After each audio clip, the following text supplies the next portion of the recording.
Gra demokrate kanë protestuar para bashkisë kundër dhunës që ish punonjësja në Bashkinë e Tiranës Violeta Geca. Pretendon se është ushtruar ndaj saj nga kryebashkiaku Erion Veliaj. Ajo tha se gjithçka ndodhi ndërsa kishte shkuar për të kërkuar që të mos pushohej nga puna. Ju drejtova kryetarit për një zgjidhje të mirë për familjen time, që të vinte dorën në zemër dhe të më ndihmonte.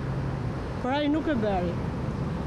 Degradoi në një dhunë fizike të paparë. E të mërshme për një gru kur shef një burg duke i goditur. Unë duke i kërkuar ndihmë, ai me një fjalor jo të mirë, duke shtyr, duke u goditur, me përzuar nga zyra. Çfarë kërkuat ju? Deputetet e PD-s dhe këshilltarët e djathta në bashki kërkuan nga prokurori i përgjithshëm që të nisë hetimet për këtë rast. Kërkuar zyrtarisht publikisht që prokurori i përgjithshëm të nisi hetimin dhe për të zbardhur atë çka ka ndodhur. Anëtarja e Këshillit Bashkiak Reila Bozdo premtoi se në mbledhjen e radhës së Këshillit Bashkiak, kryebashkiaku do t'i kërkohet një sqarim për këtë çështje.